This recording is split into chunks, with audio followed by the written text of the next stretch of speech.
ಇಲ್ಲಿಯವರೆಗೆ ಕಾವ್ಯ ಅವನತ್ತ ಆಕರ್ಷಿತಳಾಗಿದ್ದಳು. ಅವಳು ತನ್ನ ಗಾಯದ ನೋವನ್ನು ಮರೆತೇ ಬಿಟ್ಟಳು. ವಿರಾಟ್ ಮಾತ್ರ ಅವಳನ್ನು ನೋಡಿಕೊಳ್ಳುತ್ತಿದ್ದನು. ಅವನು ಮುಲಾಮು ಹಚ್ಚುತ್ತಾ ನಿನಗೆ ಉರಿಯುತ್ತಿದೆಯಾ ಎಂದು ಕೇಳುತ್ತಿದ್ದನು. ಆದರೆ ಕಾವ್ಯ ಅವನ ಮಾತನ್ನು ಕೇಳುತ್ತಿರಲಿಲ್ಲ. ಅವಳು ಅವನನ್ನೇ ನೋಡುತ್ತಿದ್ದಳು. ವಿರಾಟ್ ಅವಳ ಎಲ್ಲ ಗಾಯಗಳಿಗೆ ಮುಲಾಮು ಹಚ್ಚಿದನು. ಅವನು ಜಿಪ್ಪು ಮುಚ್ಚಿ ಆಯಿತು ಎಂದು ಹೇಳಿ ಕೋಣೆಯ ಬೆಳಕನ್ನು ಆನ್ ಮಾಡಿದನು. ಬೆಳಕು ಬಂದಾಗ ಕಾವ್ಯ ತಕ್ಷಣ ಎಚ್ಚೆತ್ತುಕೊಳ್ಳುತ್ತಾಳೆ. ಮುಂದುವರೆದ ಭಾಗ. ಮತ್ತು ತನ್ನ ನಡವಳಿಕೆಗೆ ಅವಳು ಆಶ್ಚರ್ಯಚಕಿತಳಾದಳು. ಅವಳು ಮನಸ್ಸಿನಲ್ಲಿ ನಾನು ಏನು ಮಾಡುತ್ತಿದ್ದೇನೆ, ನಾನು ಈ ಸ್ಯಾಡಿಸ್ನನ್ನು ಹೀಗೆ ಏಕೆ ನೋಡುತ್ತಿದ್ದೇನೆ ಮತ್ತು ನಾನು ಏನು ಯೋಚಿಸುತ್ತಿದ್ದೇನೆ ಎಂದುಕೊಂಡಳು. ಈಗ ಮಲಗುತ್ತೀಯಾ ಅಥವಾ ಇಡೀ ರಾತ್ರಿ ಇಲ್ಲೇ ನಿಂತುಕೊಳ್ಳುತ್ತೀಯೇ ಎಂದು ವಿರಾಟ್ ತನ್ನ ಕೈಗಳನ್ನು ಕಟ್ಟಿಕೊಂಡು ಅವಳನ್ನು ನೋಡುತ್ತಾ ಕೇಳಿದನು. ಕಾವ್ಯ ಏನನ್ನೂ ಹೇಳದೆ ಮೌನವಾಗಿ ಹಾಸಿಗೆ ಮೇಲೆ ಮಲಗಿದಳು. ಅವಳು ತನ್ನ ಗೊಂದಲದಲ್ಲಿಯೇ ಮುಳುಗಿದ್ದಳು. ವಿರಾಟ್ ಅವಳ ಕಡೆಗೆ ಹೆಜ್ಜೆ ಹಾಕಿದನು. ಇದನ್ನು ನೋಡಿ ಕಾವ್ಯ ಮನಸ್ಸಿನಲ್ಲಿ ಈಗ ನನ್ನ ಕಡೆಗೆ ಏಕೆ ಬರುತ್ತಿದ್ದಾನೆ, ಮುಲಾಮು ಹಚ್ಚಿ ಆಗಿದೆ, ಇನ್ನು ಏನು ಬಾಕಿ ಇದೆ, ಅಥವಾ ಇಲ್ಲೇ ಮಲಗುತ್ತಾನಾ? ಇಲ್ಲ, ಹೀಗಾದರೆ ನಾನು ಮಲಗಲು ಸಾಧ್ಯವಿಲ್ಲ ಎಂದುಕೊಂಡಳು. ಅಷ್ಟರಲ್ಲಿ ವಿರಾಟ್ ಅವಳ ಹತ್ತಿರ ಬಂದನು. ಕಾವ್ಯ ಇದ್ದಕ್ಕಿದ್ದಂತೆ ಎದ್ದು ಕುಳಿತುಕೊಂಡು, ನೋಡಿ, ಈಗ ನೀವು ತುಂಬ ಒಳ್ಳೆಯವರಾಗಬೇಡಿ. ಒಂದು ಕಡೆ ನೀವು ಪ್ರೀತಿಯಿಂದ ಮಾತನಾಡಿದ್ದರಿಂದ ನನ್ನ ತಲೆ ಕೆಟ್ಟಿದೆ. ನೀವು ನನ್ನೊಂದಿಗೆ ಕೋಪ ಮಾಡಿಕೊಳ್ಳದೆ ಮಾತನಾಡಿದ್ದೀರಿ ಎಂದು ನಾನು ಇನ್ನೂ ಜೀರ್ಣಿಸಿಕೊಳ್ಳಲು ಸಾಧ್ಯವಾಗುತ್ತಿಲ್ಲ. ಮತ್ತು ಈಗ ನೀವು ಇಲ್ಲಿ ಮಲಗಲು ಬಂದಿದ್ದೀರಿ. ವಿರಾಟ್ ಏನನ್ನೋ ಹೇಳಲು ತನ್ನ ತುಟಿಗಳನ್ನು ಹೊರಡಿಸುವ ಮುನ್ನವೇ ಕಾವ್ಯ ಮಧ್ಯದಲ್ಲಿಯೇ, ಹೌದು, ನಿಮಗೆ ನನ್ನ ಬಗ್ಗೆ ಕಾಳಜಿ ಇದೆ ಎಂದು ನನಗೆ ಗೊತ್ತು. ಆದರೆ ನಾನು ಈಗ ಸಂಪೂರ್ಣವಾಗಿ ಸರಿ ಹೋಗಿದ್ದೇನೆ. ನಾನು ಒಬ್ಬಂಟಿಯಾಗಿ ಮಲಗಬಲ್ಲೆ. ಆದ್ದರಿಂದ ನೀವು ಚಿಂತಿಸಬೇಡಿ. ಒಂದು ವೇಳೆ ನೀವು ಇಲ್ಲಿ ಮಲಗಿದರೆ ನಾನು ತಾತನಿಗೆ ಹೇಳುತ್ತೇನೆ ಎಂದು ಅವಳು ಗಾಬರಿಯಾಗಿ ಬಾಯಿಗೆ ಬಂದಿದ್ದೆಲ್ಲ ಹೇಳುತ್ತಿದ್ದಳು. ಇದನ್ನು ನೋಡಿ ವಿರಾಟ್ ತನ್ನ ಹಣೆಯನ್ನು ಚಚ್ಚಿಕೊಳ್ಳುತ್ತಾನೆ. ವಿಲ್ ಯು ಪ್ಲೀಸ್ ಸೆಟಪ್ ಎಂದು ಅವನು ಕಿರಿಕಿರಿಯಿಂದ ಹೇಳುತ್ತಾನೆ. ನಾನು ನನ್ನ ಫೋನ್ ತೆಗೆದುಕೊಳ್ಳಲು ಬಂದಿದ್ದೇನೆ, ಹೊರತು ನಿಮ್ಮೊಂದಿಗೆ ಮಲಗಲು ಅಲ್ಲ ಎಂದು ಅವನು ಮೇಜಿನ ಮೇಲೆ ಇರಿಸಿದ ತನ್ನ ಫೋನನ್ನು ತೆಗೆದುಕೊಂಡು ಅವಳಿಗೆ ತೋರಿಸುತ್ತಾ ಹೇಳುತ್ತಾನೆ. ಇದನ್ನು ನೋಡಿದ ಕಾವ್ಯ ತನ್ನ ಕೆಳ ತುಟಿಯನ್ನು ಹಲ್ಲುಗಳ ಕೆಳಗೆ ಒತ್ತಿಕೊಳ್ಳುತ್ತಾಳೆ ಮತ್ತು ಬೇಗನೆ ತನ್ನ ಕಣ್ಣುಗಳನ್ನು ಮುಚ್ಚಿಕೊಂಡು ಮಲಗುತ್ತಾಳೆ.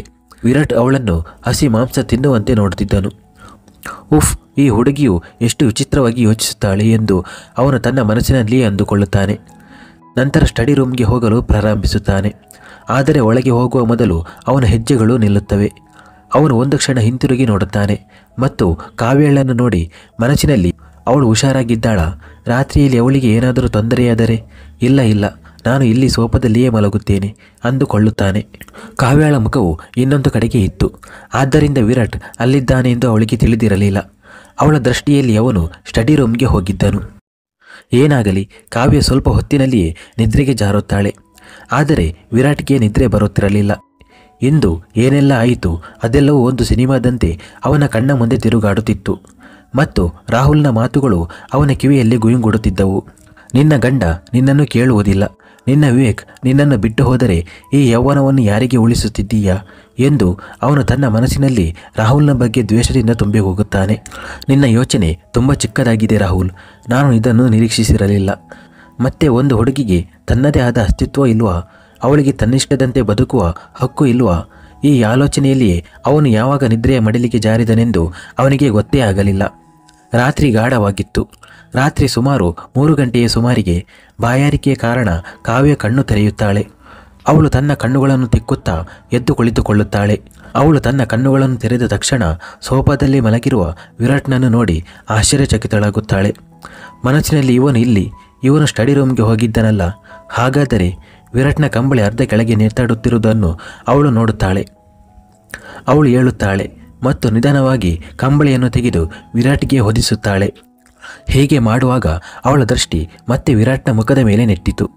ಇಂದು ವಿರಾಟ್ ಅವಳನ್ನು ನಂಬಿದ ರೀತಿ ರಾಹುಲ್ ಮೇಲೆ ಅಲ್ಲ, ನಂತರ ಅವಳನ್ನು ರಾಹುಲ್ಗೆ ಪಾಠ ಕಲಿಸಿದ್ದು, ನಂತರ ಅವಳನ್ನು ನೋಡಿಕೊಂಡಿದ್ದು, ಅವಳನ್ನು ಕಾಳಜಿ ವಹಿಸಿದ್ದು. ವಿರಾಟ್ ಅವಳಿಗಾಗಿ ಮಾಡಿದ ಪ್ರತಿಯೊಂದು ವಿಷಯವೂ ಕಾವ್ಯಳ ಮುಂದೆ ಒಂದು ಸಿನಿಮಾದಂತೆ ತಿರುಗಾಡುತ್ತಿತ್ತು. ಅವಳ ತುಟಿಗಳ ಮೇಲೆ ತಾನಾಗಿಯೇ ನಗು ಮೂಡುತ್ತದೆ. ವಿರಾಟ್ನ ಈ ರೂಪವೂ ಇರುತ್ತದೆ ಎಂದು ಅವಳು ಯೋಚಿಸಿರಲಿಲ್ಲ. ಅವಳು ಕೇವಲ ವಿರಾಟ್ನನ್ನು ನೋಡುತ್ತಲೇ ಇದ್ದಳು, ತನ್ನ ಕಣ್ಣುಗಳಲ್ಲಿ ಸೆರೆ ಹಿಡಿಯಲು ಬಯಸಿದಂತೆ. ಬಹುಶಃ ಅವಳ ಹೃದಯದಲ್ಲಿ ಪ್ರೀತಿಯು ಪ್ರಾರಂಭವಾಗಿತ್ತು. ಮತ್ತೊಂದೆಡೆ ಅಮೆರಿಕಾದಲ್ಲಿ ಎಂದಿಗೂ ವಿವೇಕ್ ಅವನಿಯನ್ನು ಹಿಂಬಾಲಿಸುವುದನ್ನು ಬಿಟ್ಟಿಲ್ಲ. ಮೊದಲು ಜಾಗಿಂಗ್, ನಂತರ ಕಾಲೇಜು, ಆದರೆ ಅವನಿ ಅವನ ಕಡೆ ನೋಡಲು ಸಹ ಬಯಸಲಿಲ್ಲ. ಅವನಿಯ ಈ ಶೈಲಿಯು ವಿವೇಕನ ತಲೆಯಲ್ಲಿ ಸವಾರಿ ಮಾಡುತ್ತಿತ್ತು. ಅವನಿಗೆ ವ್ಯಸನಿಯಾಗಿದ್ದಳು. ತನ್ನ ಕಡೆಯಿಂದ ಅವನಿಗೆ ಕೆಟ್ಟದ್ದನ್ನು ಉಂಟು ಮಾಡುವ ಯಾವುದೇ ಕೆಲಸವನ್ನು ಮಾಡುತ್ತಿರಲಿಲ್ಲ. ಹೇಗಾದರೂ ಮಾಡಿ ಅವನು ಅವಳೊಂದಿಗೆ ಸ್ನೇಹ ಬೆಳೆಸಲು ಬಯಸುತ್ತಿದ್ದನು. ಇತ್ತ ಭಾರತದಲ್ಲಿ ಬೆಳಗ್ಗೆಯ ಸಮಯವಾಗಿತ್ತು. ವಿರಾಟ್ ಎದ್ದಿದ್ದನು ಮತ್ತು ಅವನು ಪೊಲೀಸ್ ಸ್ಟೇಷನ್ಗೆ ಹೋಗಲು ಸಿದ್ಧನಾಗಿದ್ದನು. ಕಾವ್ಯ ಆ ಸಮಯದಲ್ಲಿ ವಾಶ್ರೂಮ್ನಲ್ಲಿ ಇದ್ದಳು. ಅವಳು ಸಹ ವಿರಾಟ್ನೊಂದಿಗೆ ಹೋಗುತ್ತಿದ್ದಳು. ವಿರಾಟ್ ಸಿದ್ಧನಾಗಿ ಕೊಠಡಿಯಿಂದ ಹೊರಗೆ ಹೋಗುತ್ತಾನೆ. ಅನುಪಮ್ ಮತ್ತು ಹುಷಾರವರು ಹೊರಗೆ ಕುಳಿತಿದ್ದರು. 1 ಕಪ್ ಚಹಾ ಕೊಡುಮಾ ಎಂದು ವಿರಾಟ್ ಸೋಫಾದಲ್ಲಿ ಕುಳಿತುಕೊಂಡು ಹೇಳುತ್ತಾನೆ. ಅನುಪಮರವರು ಅವನನ್ನು ನೋಡುತ್ತಾ, ನಾನು ಇನ್ನೂ ಹೇಳುತ್ತಿದ್ದೇನೆ, ಈ ಪೊಲೀಸ್ನ ಗಲಾಟೆಯಲ್ಲಿ ಬೀಳುವ ಅಗತ್ಯವಿಲ್ಲ. ರಾತ್ರಿ ಹೋಯಿತು, ಮಾತು ಹೋಯಿತು, ಎಲ್ಲವನ್ನೂ ಮರೆತು ಬಿಡಿ ಎಂದು ಹೇಳಿದರು. ವಿರಾಟ್ ತನ್ನ ಕೋಪವನ್ನು ನಿಯಂತ್ರಿಸುತ್ತಾ, ನನಗೆ ಒಂದೇ ಮಾತನ್ನು ಪುನರಾವರ್ತಿಸುವ ಅಭ್ಯಾಸವಿಲ್ಲ ಮತ್ತು ನೀವು ಹೇಳುತ್ತಿರುವ ಹಾಗೆ ಇದು ರಾತ್ರಿ ಹೋಯಿತು ಮಾತು ಹೋಯಿತು ಅನ್ನುವ ಸಣ್ಣ ವಿಷಯವಲ್ಲ. ಇದನ್ನು ಹೇಳಿ ಅವನು ಮೇಜಿನ ಮೇಲೆ ಇಟ್ಟಿದ್ದ ನ್ಯೂಸ್ ಪೇಪರನ್ನು ತೆಗೆದುಕೊಳ್ಳುತ್ತಾನೆ. ಆದರೆ ಅವನು ಫ್ರಂಟ್ ಪೇಜಿನಲ್ಲಿ ಮುದ್ರಿತವಾದ ಸುದ್ದಿಯನ್ನು ನೋಡಿದ ತಕ್ಷಣ ಅವನ ಕಣ್ಣುಗಳು ಆಶ್ಚರ್ಯದಿಂದ ಅರಳುತ್ತವೆ. ಮುಖಪುಟದಲ್ಲಿ ಸುದ್ದಿ ಇತ್ತು. ಪೊಲೀಸರಿಂದ ತಪ್ಪಿಸಿಕೊಳ್ಳಲು ಯತ್ನಿಸಿ ತನ್ನ ಪ್ರಾಣ ಕಳೆದುಕೊಂಡ ರಾಹುಲ್ ಮಿಶ್ರಾ, ಟ್ರಕ್ ಡಿಕ್ಕಿ ಹೊಡೆದ ಪರಿಣಾಮ ದಾರುಣ ಸಾವು. ಈ ಸುದ್ದಿಯನ್ನು ಓದಿದ ವಿರಾಟ್ನ ಹಣೆಯಲ್ಲಿ ಬೆವರು ಇಳಿಯುತ್ತದೆ ಮತ್ತು ಅವನು ಅನುಮಾನದ ದೃಷ್ಟಿಯಿಂದ ಅನುಪಮ್ರವರ ಕಡೆ ನೋಡುತ್ತಾನೆ. ಇಷ್ಟರಲ್ಲಿ ಕಾವ್ಯ ಕೂಡ ಸಿದ್ಧಳಾಗಿ ಹೊರಗೆ ಬರುತ್ತಾಳೆ. ಬೇಬಿ ಪಿಂಕ್ ಬಣ್ಣದ ಚೂಡಿದಾರ್, ಮ್ಯಾಚಿಂಗ್ ದುಪ್ಪಟ್ಟ, ಹಣೆಯ ಮೇಲೆ ಸಣ್ಣ ಬಿಂದಿ, ತುಟಿಗಳ ಮೇಲೆ ತಿಳಿ ಗುಲಾಬಿ ಬಣ್ಣದ ಲಿಪ್ಸ್ಟಿಕ್, ಹಣೆಯಲ್ಲಿ ಹೊಳೆಯುವ ಸಿಂಧೂರ. ಒಟ್ಟಿನಲ್ಲಿ ಅವಳು ತುಂಬ ಸುಂದರವಾಗಿ ಕಾಣುತ್ತಿದ್ದಳು. ಅನುಪಮ್ರವರು ಅವಳನ್ನು ನೋಡಿದ ತಕ್ಷಣ, ನೋಡು ಮಗು, ನಾನು ಒಪ್ಪುತ್ತೇನೆ. ರಾಹುಲ್ನ ತಪ್ಪು ತುಂಬ ದೊಡ್ಡ ತಪ್ಪು. ಅವನ ಕೃತ್ಯಗಳು ಕ್ಷಮಿಸುವಂಥದ್ದಲ್ಲ ಮತ್ತು ನನಗೆ ಅವನ ಬಗ್ಗೆ ಯಾವುದೇ ಸಹಾನುಭೂತಿ ಇಲ್ಲ. ಹೌದು, ಆದರೆ ನಾನು ಒಂದನ್ನು ಖಚಿತವಾಗಿ ಬಯಸುತ್ತೇನೆ. ನಮ್ಮ ಮನೆಯ ವಿಷಯ ಹೊರಗಿನ ಮಾಧ್ಯಮದವರೆಗೆ ಹೋಗಬಾರದು. ನೀನು ವಿರಾಟ್ನನ್ನು ಒಪ್ಪಿಸು, ನಿಮ್ಮ ದೂರನ್ನು ಹಿಂಪಡೆಯಿರಿ. ವಿರಾಟ್ ಕೇವಲ ಅನುಪಮ್ರವರ ಮುಖಭಾವವನ್ನು ನೋಡುತ್ತಿದ್ದನು. ಮನಸ್ಸಿನಲ್ಲಿ ಅಪ್ಪನನ್ನು ನೋಡಿದರೆ ರಾಹುಲ್ನ ಸಾವಿನ ಹಿಂದೆ ಅವರ ಕೈವಾಡವಿದೆ ಎಂದು ಅನಿಸುವುದಿಲ್ಲ. ಆದರೆ ಹಾಗಾದರೆ ಯಾರು? ಕಂಡುಹಿಡಿಯಬೇಕು. ಅನುಪಮ್ರವರು ಕಾವ್ಯ ಏನು ಹೇಳುತ್ತಾಳೆಂದು ಕಾಯುತ್ತಿದ್ದರು. ಕಾವ್ಯ ಬಹಳ ಸಹಜವಾಗಿ, ಸರಿ ಮಾವ, ಆದರೆ ನಾನು ವಿರಾಟ್ನೊಂದಿಗೆ ಇದ್ದೇನೆ. ಅವನು ಬಯಸಿದಂತೆಯೇ ಆಗುತ್ತದೆ ಮತ್ತು ಅವನು ಏನನ್ನೂ ತಪ್ಪಾಗಿ ಮಾಡುತ್ತಿಲ್ಲ ಎಂದಳು. ಹುಷಾರವರು, ಮಕ್ಕಳು ಸರಿ ಹೇಳುತ್ತಿದ್ದಾರೆ, ನೀವು ಸುಮ್ಮನೆ ಅನಗತ್ಯ ಹಠ ಹಿಡಿದುಕೊಂಡು ಕುಳಿತಿದ್ದೀರಿ ಎಂದರು. ಅರೆ ಕೌಶಲ್ಯ, ಏನು ಹೇಳುತ್ತಿದ್ದೀಯಾ ಎಂದು ಅನುಪಮ್ರವರು ಮತ್ತೆ ಹೇಳುತ್ತಾರೆ. ಅವನ ಅದೃಷ್ಟ ಅವನ ಜೊತೆಗಿಲ್ಲ ಅಪ್ಪ, ನೀವು ಬಹುಶಃ ಇವತ್ತಿನ ನ್ಯೂಸ್ ಪೇಪರ್ ಓದಿಲ್ಲ ಎಂದು ಹೇಳುತ್ತಾ ವಿರಾಟ್ ಎಲ್ಲರಿಗೂ ಎಲ್ಲ ವಿಷಯವನ್ನು ತಿಳಿಸುತ್ತಾನೆ. ಒಮ್ಮೆಲೆ ರಾಹುಲ್ನ ಸಾವು ಸುದ್ದಿ ಕೇಳಿ ಎಲ್ಲರೂ ಶಾಕ್ ಆಗುತ್ತಾರೆ. ವಿಶೇಷವಾಗಿ ಕಾವ್ಯ. ಮತ್ತೊಮ್ಮೆ ಅವಳಿಗೆ ಅದೆಲ್ಲ ನೆನಪಾಗುತ್ತದೆ. ಹುಷಾರವರು ಬಹಳ ದ್ವೇಷದಿಂದ, ಅವನಿಗೆ ಏನೋ ಕೆಟ್ಟದಾಗಿದೆ, ಇದಕ್ಕೆ ವಿಷಾದಿಸಬೇಕಾಗಿದೆ. ಅವನು ಅಂಥ ಕೆಲಸ ಮಾಡುತ್ತಿರಲಿಲ್ಲ, ಪೊಲೀಸರು ಎಳೆದುಕೊಂಡು ಹೋಗುತ್ತಿರಲಿಲ್ಲ ಮತ್ತು ಅವನ ಸಾವು ಆಗುತ್ತಿರಲಿಲ್ಲ. ಇದೆಲ್ಲ ಕರ್ಮದ ಫಲ ಎಂದು ಹೇಳಿದರು. ಕಾವ್ಯಳಿಗೆ ಏನೂ ಅರ್ಥ ಆಗುತ್ತಿರಲಿಲ್ಲ. ಅವಳ ಕಣ್ಣ ಮುಂದೆ ಪದೇ ಪದೇ ಕೌಶಲ್ಯ ಅವರ ಮುಖ ಬರುತ್ತಾ ಇತ್ತು.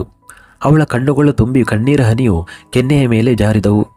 ಹುಷಾರವರು ಅವಳನ್ನು ನೋಡಿ, ಏಕೆ ಕಾವ್ಯ, ಅಳುತ್ತಾ ಇದ್ದೀಯಾ ಎಂದರು. ಇದನ್ನು ಕೇಳಿ ವಿರಾಟ್ ಹಿಂದೆ ತಿರುಗಿ ಕಾವ್ಯಾಳನ್ನು ನೋಡುತ್ತಾನೆ. ಒಂದು ಕ್ಷಣ ಅವನ ಕಣ್ಣುಗಳು ಕಾವ್ಯಾಳ ಮುಖದ ಮೇಲೆ ನಿಂತು ಬಿಟ್ಟವು. ಯಾವುದೇ ಗೊಂಬೆಗಿಂತ ಕಡಿಮೆಯಾಗಿ ಕಾಣುತ್ತಿರಲಿಲ್ಲ ಕಾವ್ಯ. ಆದರೆ ಅವಳು ಅಳುವುದನ್ನು ನೋಡಿದ ತಕ್ಷಣ ಅವನ ಕಾಲುಗಳು ತಾನಾಗಿ ಅವಳ ಕಡೆಗೆ ನಡೆದವು. ನೀನು ಯಾಕೆ ಅಳುತ್ತಾ ಇದ್ದೀಯಾ? ಅವನು ತಪ್ಪು ಮಾಡಿದರೆ ಅವನಿಗೆ ಶಿಕ್ಷೆಯಾಗಿದೆ. ನೀನು ಮೊದಲೇ ಸರಿ ಇಲ್ಲ ಮತ್ತು ಈಗ ಹತ್ತು ಇನ್ನೂ ಜಾಸ್ತಿ ಆರೋಗ್ಯವನ್ನು ಕೆಡಿಸಿಕೊಳ್ಳುತ್ತೀಯ ಎನ್ನುತ್ತಾ ವಿರಾಟ್ಗೆ ಗೊತ್ತೇ ಆಗಲಿಲ್ಲ ಯಾವಾಗ ಅವನ ಕೈಗಳು ಕಾವ್ಯಾಳ ಮುಖದ ಕಡೆಗೆ ಹೋದವು ಎಂದು. ಮತ್ತು ಅವನು ಅವಳ ಕಣ್ಣೀರು ಒರೆಸಿದನು. ಅದು ಅವನನ್ನು ಮತ್ತಷ್ಟು ಚಡಪಡಿಸುವಂತೆ ಮಾಡಲು ಸಾಕಾಗಿತ್ತು. ಮತ್ತೊಮ್ಮೆ ಅವಳ ಹೃದಯ ಬಡಿತ ಹೆಚ್ಚಾಯಿತು ಮತ್ತು ಅವಳು ತನ್ನ ದೊಡ್ಡ ದೊಡ್ಡ ಕಣ್ಣುಗಳಿಂದ ವಿರಾಟ್ನ ಕಡೆ ನೋಡುತ್ತಾಳೆ. ಹುಷಾರವರು ಕೂಡ ವಿರಾಟ್ನಲ್ಲಿ ಆದ ಈ ಬದಲಾವಣೆಯನ್ನು ನೋಡುತ್ತಿದ್ದರು. ವಿರಾಟ್ ಕಾವ್ಯಾಳಿಗೆ ಅರ್ಥವಾಗುವಂತೆ, ನೋಡು, ನೀನು ಟೆನ್ಷನ್ ತಗೋಬೇಡ, ರಾಹುಲ್ ಅಂತ ಯಾರೋ ಇದ್ರು ಅನ್ನೋದನ್ನು ಮರೆತು ಬಿಡು. ನಾನು ಆಫೀಸಿಗೆ ಹೋಗುತ್ತಾ ಇದ್ದೀನಿ. ನಿನಗೇನಾದರೂ ತೊಂದರೆ ಆದರೆ ನೇರವಾಗಿ ನನಗೆ ಫೋನ್ ಮಾಡು. ಮತ್ತೊಮ್ಮೆ ವಿರಾಟ್ನ ಮಧುರವಾದ ಮಾತು ಕೇಳಿ ಕಾವ್ಯ ತನ್ನ ಪ್ರಜ್ಞೆ ಕಳೆದುಕೊಂಡಳು. ಹುಷಾರವರು ತಕ್ಷಣ, ಇಲ್ಲ, ಆಫೀಸ್ ಆಮೇಲೆ ಹೋಗು, ಮೊದಲು ನನ್ನ ಮಗಳನ್ನು ಕರ್ಕೊಂಡು ದೇವಸ್ಥಾನಕ್ಕೆ ಹೋಗು. ಯಾರ ಕಣ್ಣು ಬಿತ್ತೋ ಏನೋ ನನ್ನ ಮಗಳಿಗೆ ಎಂದು ಹೇಳಿದರು. ವಿರಾಟ್ ಕಾವ್ಯಳನ್ನು ಕರೆದುಕೊಂಡು ದೇವಸ್ಥಾನಕ್ಕೆ ಹೋಗುತ್ತಾನ. ಇದು ಇಬ್ಬರಿಗೂ ವಿಚಿತ್ರವಾಗಿತ್ತು. ಮದುವೆಯಾಗಿ ಇಷ್ಟು ದಿನ ಆಗಿದ್ದರೂ ಇಬ್ಬರೂ ಒಟ್ಟಿಗೆ ಎಲ್ಲಿಗೂ ಹೋಗಿರಲಿಲ್ಲ. ಆದರೆ ವಿರಾಟ್ ತಪ್ಪಿಸಿಕೊಳ್ಳಲು ಪ್ರಯತ್ನಿಸುತ್ತಾ, ಅಮ್ಮ ನೀವು ಹೋಗಿ, ನನಗೆ ತುಂಬ ಕೆಲಸ ಇದೆ ಎಂದು ಹೇಳುತ್ತಾನೆ. ಆದರೆ ಇವತ್ತು ಉಷಾರವರು ಕೂಡ ಹಠಕ್ಕೆ ಬಿದ್ದಿದ್ದರು. ನಾನು ಹೇಳಿದೆ ತಾನೇ, ನೀವು ಇಬ್ಬರೇ ಹೋಗುತ್ತೀರಾ ಅಂದರೆ ಅಷ್ಟೇ, ನೀವು ಇಬ್ಬರೇ ಹೋಗುತ್ತೀರಾ, ನನಗೆ ಯಾವುದೇ ಚರ್ಚೆ ಬೇಡ ಎಂದರು. ಇಷ್ಟವಿಲ್ಲದಿದ್ದರೂ ವಿರಾಟ್ಗೆ ಅವರ ಮಾತು ಕೇಳಬೇಕಾಯಿತು. ಸರಿ ಎನ್ನುತ್ತಾ ಅವನು ಕಾವ್ಯಳ ಕಡೆ ನೋಡಿ ಹೇಳುತ್ತಾನೆ. ಕಾವ್ಯ ಕೂಡ ಅವನ ಹಿಂದೆ ಹಿಂದೆ ಹೋಗುತ್ತಾಳೆ. ಮತ್ತೊಂದೆಡೆ ವರ್ಷ ಎದ್ದಿದ್ದಳು. ಈಗ ಅವಳು ತಪ್ಪು ಔಷಧಿ ತೆಗೆದುಕೊಳ್ಳದಿದ್ದರಿಂದ ಅವಳಿಗೆ ಮೊದಲಿನಿಂದಲೂ ಚೆನ್ನಾಗಿ ಅನಿಸ್ತಾ ಇತ್ತು. ಆದರೆ ಅವಳು ಇದು ಹೇಗೆ ಸಾಧ್ಯ ಎಂದು ಆಶ್ಚರ್ಯಪಡುತ್ತಿದ್ದಳು. ಡಾಕ್ಟರ್ ಹೇಳಿದ್ರಲ್ಲ, ನಾನು ದಿನೇ ದಿನೇ ಇನ್ನೂ ಜಾಸ್ತಿ ಹುಷಾರಿಲ್ಲದೆ ಆಗುತ್ತೇನೆ. ನನ್ನ ಸ್ಥಿತಿ ತುಂಬ ಕೆಟ್ಟದಾಗಿ ಹೋಗುತ್ತದೆ ಮತ್ತು ಕೊನೆಗೆ ಈ ಜಗತ್ತಿನಿಂದ. ಆದರೆ ನಾನು ನಿನ್ನಗಿಂತ ಚೆನ್ನಾಗಿ ಫೀಲ್ ಮಾಡುತ್ತಾ ಇದ್ದೇನೆ. ದೇವರೇ, ಇದು ನನಗೇನು ನಡೀತಾ ಇದೆ? ಇದು ಯಾವ ರೀತಿಯ ಗೊಂದಲ? ನೀವೇ ದಾರಿ ತೋರಿಸಿ ನನಗೆ ಎಂದು ಅವಳು ಮನಸ್ಸಿನಲ್ಲೇ ಇದೆಲ್ಲ ಯೋಚಿಸ್ತಾ ಇದ್ದಳು. ಗರಿಮಾ ಬೆಳಿಗ್ಗೆನೆ ಆಫೀಸ್ಗೆ ಹೊರಟು ಹೋಗಿದ್ದಳು. ಆಮೇಲೆ ವರ್ಷಾಳಿಗೆ ಏನನ್ನಿಸ್ತೋ ಗೊತ್ತಿಲ್ಲ, ಅವಳು ಕೂಡ ಮನೆಯಿಂದ ಹೊರಗೆ ಹೋಗುತ್ತಾಳೆ. ಮತ್ತೊಂದೆಡೆ ವಿರಾಟ್ ಮತ್ತು ಕಾವ್ಯ ದೇವಸ್ಥಾನಕ್ಕೆ ಹೊರಟಿದ್ದರು. ವಿರಾಟ್ ಗಾಡಿ ಓಡಿಸ್ತಾ ಇದ್ದನು. ಕಾವ್ಯ ಅವನ ಪಕ್ಕದಲ್ಲಿ ಕುಳಿತಿದ್ದಳು. ಇಬ್ಬರು ಮೌನವಾಗಿದ್ದರು. ಕಾವ್ಯ ವಿರಾಟ್ ಬಗ್ಗೆ ಯೋಚಿಸ್ತಾ ಇದ್ದರೆ ವಿರಾಟ್ನ ಮೃದುವಾದ ಹೃದಯದ ಮೂಲೆಯನ್ನು ಇವತ್ತಿನವರೆಗೂ ಕೇವಲ ವರ್ಷ ಮಾತ್ರ ನೋಡಿದ್ದಳು. ಆದರೆ ಆ ಮೂಲೆಯನ್ನು ಇವತ್ತು ಕಾವ್ಯ ಕೂಡ ಅನುಭವಿಸ್ತಾ ಇದ್ದಳು. ವಿರಾಟ್ನನ್ನು ಎಷ್ಟು ಜಾಸ್ತಿ ತಿಳ್ಕೊಳ್ತಾ ಇದ್ಲೋ ಅಷ್ಟೇ ಅವನಿಗೆ ಕನೆಕ್ಟ್ ಆಗ್ತಾ ಇದ್ದಳು. ಅಥವಾ ವಿರಾಟ್ಗಾಗಿ ಏನೋ ಫೀಲ್ ಮಾಡುತ್ತಾ ಇದ್ದಳು ಅಂತ ಹೇಳಬಹುದು. ಆದರೆ ಆ ವಿಷಯ ಅವಳಿಗೆ ಗೊತ್ತಿರಲಿಲ್ಲ. ಇದೇ ವಿರಾಟ್ ತಲೆಯಲ್ಲಿ ರಾಹುಲ್ನ ಹಠಾತ್ ಸಾವು ಮಾತ್ರ ತಿರುಗಾಡುತ್ತಾ ಇತ್ತು. ಅವನು ತಾನೇ ಎಲ್ಲವನ್ನು ಕಂಡುಹಿಡಿಯಬೇಕು, ಆಮೇಲೆ ಯಾರನ್ನಾದರೂ ದೂಷಿಸಬೇಕು ಅಂತ ನಿರ್ಧರಿಸಿದ್ದನು. ಕಾವ್ಯ ಕಣ್ಣು ಮುಚ್ಚಿ ಅವನ ಕಡೆ ನೋಡುತ್ತಾಳೆ. ಆದರೆ ವಿರಾಟ್ ಅವಳ ಕಡೆ ನೋಡೋದು ಬೇರೆ ಮಾತು. ನೀವು ಯಾವಾಗಲೂ ಈ ಕೆಟ್ಟ ಮುಖ ಮಾಡಿಕೊಂಡು ಇರುತ್ತೀರಾ ಎಂದು ಕಾವ್ಯಳ ಅದೇ ಹಠ ಮತ್ತೆ ಶುರುವಾಗಿತ್ತು. ಉಫ್, ಇದು ಏನು ಹೇಳಿಬಿಟ್ಟಳು ಕಾವ್ಯ. ನೀವು ಯಾವಾಗಲೂ ಇಷ್ಟು ಕೆಟ್ಟ ಮುಖ ಮಾಡಿಕೊಂಡು ಯಾಕೆ ಇರುತ್ತೀರಾ ಎನ್ನುವ ಅದೇ ಮಾತುಗಳನ್ನು ವರ್ಷ ವಿರಾಟ್ಗೆ ಹೇಳಿದ್ದಳು. ಅದನ್ನೇ ಇವತ್ತು ಕಾವ್ಯ ನೆನಪಿಸಿದ್ದಳು. ಅವನ ಮನಸ್ಸಿನಲ್ಲಿ ಏನೋ ಚುಚ್ಚುವಂಥ, ಏನೋ ಮುರಿಯುವಂಥ ಅನುಭವ ಅವನಿಗೆ ಮಾತ್ರ ಗೊತ್ತಿತ್ತು. ಎಷ್ಟು ಕಷ್ಟದಿಂದ ಅವನು ವರ್ಷಗಳನ್ನು ಮರೆಯೋಕ್ಕೆ ಪ್ರಯತ್ನ ಪಡುತ್ತಾ ಇದ್ದನು. ಆದರೆ ಇವತ್ತು ಗೊತ್ತೋ ಗೊತ್ತಿಲ್ಲದೆಯೋ ಕಾವ್ಯ ಅವನಿಗೆ ಅವಳ ನೆನಪು ಮಾಡಿಸಿದ್ದಳು. ಅವನ ಕೈಗಳ ಮುಷ್ಟಿ ಬಿಗಿಯಾಗುತ್ತದೆ. ನಿಮ್ಮ ಕೆಲಸ ನೋಡಿಕೊಳ್ಳಿ, ಜಾಸ್ತಿ ಫ್ರೆಂಡ್ಲಿ ಆಗೋದು ಬೇಡ ಎಂದು ಅವನು ತನ್ನ ಕೋಪದ ಶೈಲಿಯಲ್ಲಿ ಹೇಳುತ್ತಾನೆ. ಇದನ್ನು ಕೇಳಿ ಕಾವ್ಯ, ಒಂದು ಸಲ ನಿಮ್ಮ ಬಗ್ಗೆ ಗೊತ್ತಾಗುವುದಿಲ್ಲ. ಕೆಲವೊಮ್ಮೆ ಜೇನುತುಪ್ಪದಷ್ಟು ಸಿಹಿಯಾಗುತ್ತೀರಾ ಮತ್ತು ಕೆಲವೊಮ್ಮೆ ಬೇವಿನಷ್ಟು ಕಹಿಯಾಗುತ್ತೀರಾ. ಈಗ ಏನಾಯಿತು ನಿಮಗೆ? ಯಾವ ಖುಷಿಗೆ ಈ ಕಹಿ ಬೇವಿನ ತರಹ ಆಗಿಬಿಟ್ಟಿದ್ದೀರಾ ಎಂದು ಕೇಳಿದಳು. ಅದನ್ನು ಹೇಳೋದು ನಾನು ಅಗತ್ಯ ಎಂದು ಅಂದುಕೊಂಡಿಲ್ಲ. ದೇವಸ್ಥಾನ ಬಂದಿದೆ, ಹೋಗಿ ಪೂಜೆ ಮಾಡಿಕೊಂಡು ಬನ್ನಿ ಎಂದು ಅವನು ಗಾಡಿ ಪಕ್ಕಕ್ಕೆ ಹಾಕಿ ಹೇಳುತ್ತಾನೆ. ಕಾವ್ಯ ಆಶ್ಚರ್ಯದಿಂದ ಅವನ ಕಡೆ ನೋಡುತ್ತಾ ಇದ್ದಳು. ವಿರಾಟ್ ಅವಳ ಕಡೆ ನೋಡಿ, ಇನ್ನು ಸ್ವಲ್ಪ ಬೇಗ ಮಾಡುತ್ತೀರಾ ಪ್ಲೀಸ್, ನನಗೂ ಆಫೀಸ್ಗೆ ಹೋಗಬೇಕು ಎಂದು ಹೇಳುತ್ತಾನೆ. ನೀವು ನನ್ನ ಜೊತೆ ಪೂಜೆ ಮಾಡೋಕ್ಕೆ ಬರೋದಿಲ್ವಾ ಎಂದು ಕಾವ್ಯ ಅವನನ್ನು ಕೇಳುತ್ತಾಳೆ. ಇಲ್ಲ, ನಾನು ದೇವರನ್ನು ನಂಬಲ್ಲ, ನನಗೂ ಅವರಿಗೂ ಯಾವತ್ತೂ ಹೊಂದಾಣಿಕೆ ಆಗಿಲ್ಲ ಎಂದು ವಿರಾಟ್ ಬೇಜವಾಬ್ದಾರಿತನದಿಂದ ಹೇಳುತ್ತಾನೆ. ಬೆಳೆಸೋಕೆ ಪ್ರಯತ್ನ ಪಟ್ಟರೆ ಹೊಂದಾಣಿಕೆ ಆಗುತ್ತದೆ, ಆದರೆ ನೀವು ಪ್ರಯತ್ನನೇ ಮಾಡಲ್ಲ ಎಂದು ಕಾವ್ಯ ಹೇಳಲು ವಿರಾಟ್ ಮಧ್ಯದಲ್ಲಿ ಅವಳ ಮಾತನ್ನು ಕಟ್ಟು ಮಾಡಿ, ಶಟಪ್, ಎಷ್ಟು ಸಾರಿ ಹೇಳಿದ್ದೀನಿ ನಿಮ್ಮ ಕೆಲಸ ನೋಡಿಕೊಳ್ಳಿ ಅಂತ. ಇವರು ಯಾರಿಗೂ ಏನೂ ಕೊಡಲ್ಲ, ಬರೀ ಕಿತ್ತುಕೊಳ್ಳುತ್ತಾರೆ ಅಷ್ಟೇ. ಒಂದೇ ಒಂದು ಖುಷಿ ಇತ್ತು ನನ್ನ ಹತ್ತಿರ, ಬರೀ ನನ್ನ ವರ ಎಂದು ಹೇಳುತ್ತಾ ಅವನು ಒಮ್ಮೆಲೆ ಸುಮ್ಮನಾಗಿ ಬಿಡುತ್ತಾನೆ. ಅವನು ಏನು ಹೇಳುತ್ತಾ ಇದ್ದಾನೆ ಎಂದು ಅವಳಿಗೆ ಅರಿವಾಯಿತು. ಅವನ ದೃಷ್ಟಿಯಲ್ಲಿ ಕಾವ್ಯಳಿಗೆ ವರ್ಷ ಬಗ್ಗೆ ಏನೂ ಗೊತ್ತಿರಲಿಲ್ಲ. ಅವನಿಗೆ ಮನಸ್ಸಿಗೆ ತುಂಬ ಭಾರವಾಯಿತು ಮತ್ತು ಅವನು ತಕ್ಷಣ ಕಾರಿನಿಂದ ಇಳಿಯುತ್ತಾನೆ. ಒಳಗೆ ಕುಳಿತಿದ್ದ ಕಾವ್ಯ ವಿರಾಟ್ನ ಮಾತುಗಳಲ್ಲಿ ಸಿಲುಕಿಕೊಂಡಿದ್ದಳು. ವಿರಾಟ್ನ ನಾಲಿಗೆ ಮೇಲೆ ವರ್ಷಳ ಹೆಸರು ಬಂತು. ಆದರೆ ನನ್ನ ವರ್ಷ ಎಂದಾಗ ಉಫ್, ಕಾವ್ಯಳಿಗೆ ತುಂಬ ಕೆಟ್ಟದಾಗಿ ಅನಿಸಿತು. ವಿರಾಟ್ ನನ್ನ ವರ್ಷ ಅಂತ ಹೇಳಿದ್ದು ಅವಳಿಗೆ ತುಂಬ ಕೆಟ್ಟದ್ದಾಗಿ ಅನಿಸಿತು. ಆದರೆ ಯಾಕೆ ಅನಿಸಿತು ಅವಳಿಗೆ ಅರ್ಥವಾಗಲಿಲ್ಲ. ಹೇಗೋ ಅವಳು ಕಾರಿನಿಂದ ಹೊರಗೆ ಬಂದಳು. ಅವಳನ್ನು ನಿರ್ಲಕ್ಷಿಸಲು ವಿರಾಟ್ ಯಾರೊಂದಿಗೋ ಫೋನ್ನಲ್ಲಿ ಮಾತನಾಡೋಕ್ಕೆ ಶುರು ಮಾಡಿದನು. ಅದು ಕೂಡ ಅವಳಿಗೆ ಅರ್ಥವಾಯಿತು. ಅವಳು ಎದುರಿನ ಅಂಗಡಿಯಿಂದ ಪೂಜೆ ತಟ್ಟೆ ತರಲು ಹೋದಳು. ವಿರಾಟ್ ಅಲ್ಲೇ ಗಾಡಿ ಹತ್ತಿರ ನಿಂತು ರಾಹುಲ್ನ ಸಾವಿನ ಬಗ್ಗೆ ಕಂಡುಹಿಡಿಯೋಕೆ ಯಾರಿಗೋ ಫೋನ್ ಮಾಡೋಕೆ ಶುರು ಮಾಡಿದನು. ಕಾವ್ಯ ಒಂದು ಕೈಯಲ್ಲಿ ತಟ್ಟಿಯನ್ನು ಹಿಡಿದುಕೊಂಡು ಇನ್ನೊಂದು ಕೈಯಿಂದ ತನ್ನ ತಲೆ ಮೇಲೆ ದುಪ್ಪಟ್ಟ ಹಾಕಿಕೊಂಡು ವಾಪಸ್ ವಿರಾಟ್ ಹತ್ತಿರ ಬಂದು, ನೀವು ನಿಜವಾಗಲೂ ನನ್ನ ಜೊತೆ ಬರಲ್ವಾ ಎಂದು ಕೇಳಿದಳು. ವಿರಾಟ್ ಅವಳನ್ನು ತುಂಬ ಕೋಪದಿಂದ ನೋಡಿದನು. ಸರಿ ಸರಿ, ಜಾಸ್ತಿ ಮಾಡಬೇಡಿ, ಬರಲ್ಲ ಅಂದರೆ ಬೇಡ ಅಂತ ಹೇಳಿ ಅವಳು ಮೆಟ್ಟಿಲು ಹತ್ತೋಕೆ ಶುರು ಮಾಡಿದಳು. ಆದರೆ ತಲೆಯಲ್ಲಿ ವಿರಾಟ್ ಹೇಳಿದ ಮಾತುಗಳು ತಿರುಗಾಡುತ್ತಾ ಇದ್ದವು. ನನ್ನ ವರ್ಷ, ಇವತ್ತು ವರ್ಷಗಳ ಹೆಸರು ತೆಗೆದುಕೊಂಡ ವಿರಾಟ್ ಬಗ್ಗೆ ಅವಳಿಗೆ ಯಾಕೆ ಬೇಸರವಾಗುತ್ತಿದೆ ಅಂತ ಅವಳಿಗೆ ಅರ್ಥವಾಗಲಿಲ್ಲ. ಕೆಟ್ಟದ್ದನ್ನು ಬಿಡಿ, ಅದು ತುಂಬ ಕೆಟ್ಟದು. ಇದರರ್ಥ ಅವನು ಇನ್ನೂ ಅವಳನ್ನು ನೆನಪು ಮಾಡಿಕೊಳ್ಳುತ್ತಿದ್ದಾನೆ. ಅವನು ಇನ್ನೂ ಅವಳ ಬಗ್ಗೆ ಯೋಚಿಸುತ್ತಿದ್ದಾನೆ. ಹಾಂ, ಸರಿ ತಾನೆ, ಕೆಲವೊಮ್ಮೆ ಆಗುತ್ತೆ. ಆದರೆ ನನ್ನ ವರ್ಷ ಬದಲು ಬರೀ ವರ್ಷ ಅಂತಲೂ ಹೇಳಬಹುದಿತ್ತಲ್ವಾ ಎಂದು ಗೊಣಗುತ್ತಾ ಅವಳು ಮೆಟ್ಟಿಲು ಹತ್ತುತ್ತಿದ್ದಳು. ಕೆಲವೊಮ್ಮೆ ಪೂಜೆ ತಟ್ಟೆ ಸರಿ ಮಾಡಿಕೊಳ್ಳುತ್ತಿದ್ದಳು. ಕೆಲವೊಮ್ಮೆ ಗಾಳಿಗೆ ಹಾರಾಡುತ್ತಾ ಇದ್ದ ತನ್ನ ದುಪ್ಪಟ್ಟವನ್ನು ಸರಿ ಮಾಡಿಕೊಳ್ಳುತ್ತಿದ್ದಳು.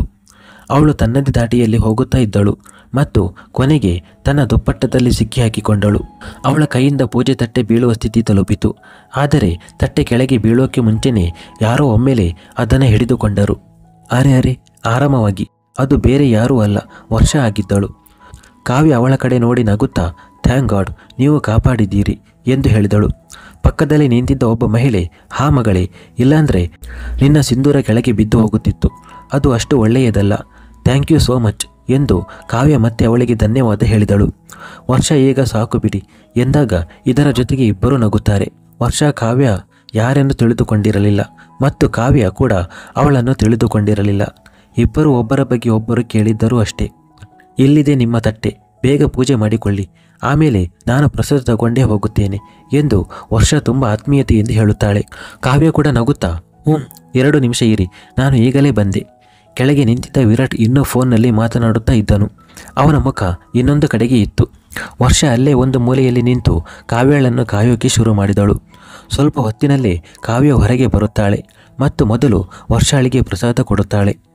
ವರ್ಷ ಪ್ರಸಾದ ತಗೊಂಡು, ನಾನು ನೋಡಿದೆ, ನೀವು ಏನೋ ಗೊಣಗುತ್ತಾ ಇದ್ರಿ, ಅದಕ್ಕೆ ತಾನೇ ಬೀಳೋಕೆ ಹೋಗಿದ್ರಿ ಎಂದು ಹೇಳಿದಳು. ಮತ್ತೊಮ್ಮೆ ಕಾವ್ಯಳಿಗೆ ವಿರಾಟ್ ವರ್ಷಗಳನ್ನು ನನ್ನ ವರ್ಷ ಅಂತ ಹೇಳಿದ್ದು ನೆನಪಾಯಿತು. ಏನಾಯಿತು, ನಾನು ಏನಾದರೂ ತಪ್ಪು ಕೇಳಿದ್ದೇನಾ ಎಂದಳು ವರ್ಷ. ಕಾವ್ಯ, ಇಲ್ಲ, ಅದು ನನ್ನ ಪತಿದೇವರು ನನ್ನ ಜೊತೆ ದೇವಸ್ಥಾನದ ಒಳಗೆ ಬರಲಿಲ್ಲ. ಅವರು ದೇವರ ಜೊತೆ ಹೊಂದಾಣಿಕೆ ಆಗಲ್ಲ ಅಂತ ಹೇಳಿದರು ಎಂದು ಹೇಳಿದಾಗ, ಪ್ಲೀಸ್ ವರ್ಷ, ನಾನು ದೇವಸ್ಥಾನಕ್ಕೆ ಹೋಗಲ್ಲ. ನಿಮ್ಮ ಈ ದೇವರ ಜೊತೆ ನನಗೆ ಹೊಂದಾಣಿಕೆ ಆಗಲ್ಲ. ವರ್ಷಾಳಿಗೂ ಒಮ್ಮೆಲೆ ವಿರಾಟ್ ನೆನಪಾದನು. ತುಂಬ ಕಷ್ಟದಿಂದ ಅವಳು ತನ್ನನ್ನೇ ನಿಯಂತ್ರಣ ಮಾಡಿಕೊಂಡಳು. ಕಾವ್ಯ ಮಾತುಗಳನ್ನು ಮುಂದುವರಿಸುತ್ತಾ ಬರೀ ಹೊರಗಡೆಯೇ ನಿಂತುಕೊಂಡ್ರು. ಬರೀ ಇದೇ ವಿಷಯಕ್ಕೆ ನನಗೆ ಬೇಜಾರಾಗ್ತಾ ಇದೆ ಎಂದು ಕಾವ್ಯ ತನ್ನ ಮುಗ್ಧತೆಯನ್ನು ಪಸರಿಸುತ್ತಾ ಹೇಳಿದಳು. ವರ್ಷ ಅವಳ ಮಾತು ಕೇಳಿ ನಗುತ್ತಾಳೆ. ಇನ್ನೂ ಫೋನ್ನಲ್ಲಿರೋ ವಿರಾಟ್ನತ್ತ ಕಾವ್ಯ ಹಿಂತಿರುಗಿ ನೋಡುತ್ತಾಳೆ. ಓ, ಹಾಗಾದರೆ ಅವರು ನಿಮಗಾಗಿ ಕಾಯುತ್ತಾ ಇದ್ದಾರಾ ಎಂದು ವರ್ಷ ಕೇಳುತ್ತಾಳೆ. ಕಾವ್ಯ ವಿರಾಟ್ ಕಡೆ ನೋಡಿ, ಹಾ ನೋಡಿ, ಅಲ್ಲಿದ್ದಾರೆ ನನ್ನ ವಿರಾಟ್ ಎಂದಾಗ ವಿರಾಟ್ ಹೆಸರು ಕೇಳಿ ವರ್ಷಾಳಿಗೆ ಹೃದಯ ಬಡಿತ ಜೋರಾಯಿತು. ಅವಳು ತಕ್ಷಣ ಕೆಳಗೆ ನೋಡಿದಳು. ವಿರಾಟ್ನ ಮುಖ ನೋಡಿದೇನೆ ಅವಳು ಹೇಳಬಳ್ಳಲು, ಅವನು ವಿರಾಟ್ ಎಂದು. ನಿಮ್ಮ ವಿರಾಟ್ ಎನ್ನುತ್ತಾ ಅವಳ ತುಟಿಗಳು ನಡುಗಿದ್ದವು. ಹಾ, ನನ್ನ ವಿರಾಟ್ ಎಂದು ಕಾವ್ಯಳ ಬಾಯಿಯಿಂದ ಕೂಡ ತಾನಾಗಿಯೇ ಬಂತು, ನನ್ನ ವಿರಾಟ್ ಎಂದು. ಮುಂದುವರಿಯುವುದು.